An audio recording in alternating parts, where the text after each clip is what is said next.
Student, today we will study chapter 4 growing up as boy and girls।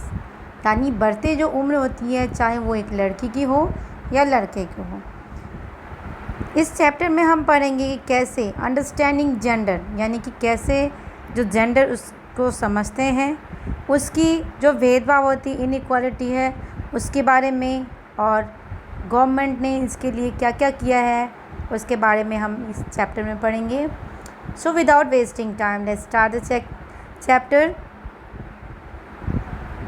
See in the figure you can see here is given pictures of the woman doing some kind of work. Take the picture which you think suits a female better and cross the picture which you think does not suit a female.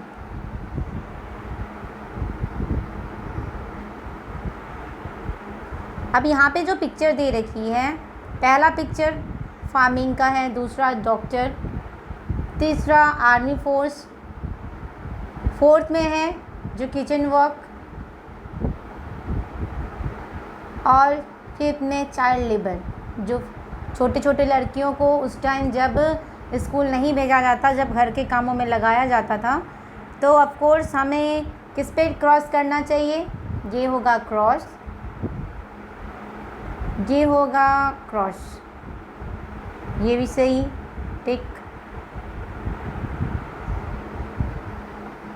आप अपने according कर सकते हैं, ऐसा कोई नहीं है, जो आपको सही लगे उसमें आपको लगता है कि आपको फार्मिंग करनी चाहिए तो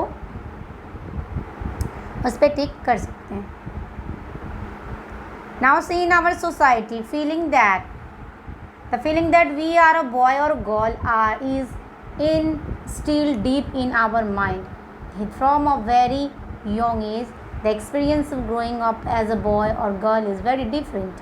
The society in which we live determines the condition of how a boy or a girl should behave, dress and talk. We often grow up thinking that these things are exactly the same everywhere. But do all society look at boys and girls in the same way? We will try and answer this question in this chapter. हमारी जो society है जहाँ हम रहते हैं वहाँ पे एक अलग सी ही फीलिंग है। जो लड़के और लड़की की जो परवरिश होती है बहुत अलग अलग दोनों की परवरिश होती है, जहाँ पे अपने आप में महसूस कर सकते हैं जहाँ पे जितना फ्रीडम लड़के को दिया जाता उतनी लड़की को नहीं दी जाती, चाहे वो कहीं जाने के लिए हो, चाहे ड्रेसअप सेंस में हो, चाहे बात करने के लिए हो, चाहे एक्टिविटी करने के लिए हो। ये और हम ये भी सोचते हैं कि सारा जगह ऐसा ही होगा, लेकिन क्या ऐसा सही में है, इसके बारे में हम इस चैप्टर में और डिटेल से पढ़ेंगे। अंडरस्टैंडिंग जेंडर हमारा टॉपिक है। अब जेंडर जो मेल और फीमेल जेंडर हम जो ग्रामर में पढ़ते हैं उसके बारे में हम इसमें पढ़ेंगे। Our understanding of gender is often based on family and society in which we live. हम उनके बारे में वही सोचते हैं, वही समझते हैं जो हमारे फैमिली हमें समझाती है। अब यहाँ पे दो का दिखा रहा है differences. There are two kinds of differences between woman and man, sex and gender. दो तरह की डिफरेंसेस यहाँ पे दिखाई गई है। कौन कौन सी है? Sex and gender. Sex refer to physical and biological difference between female and male. Sex जो है क्या चीज़ से बिलोंग करता है? Biological difference between male and female. Biological मतलब खुद से होने वाली, ठीक है।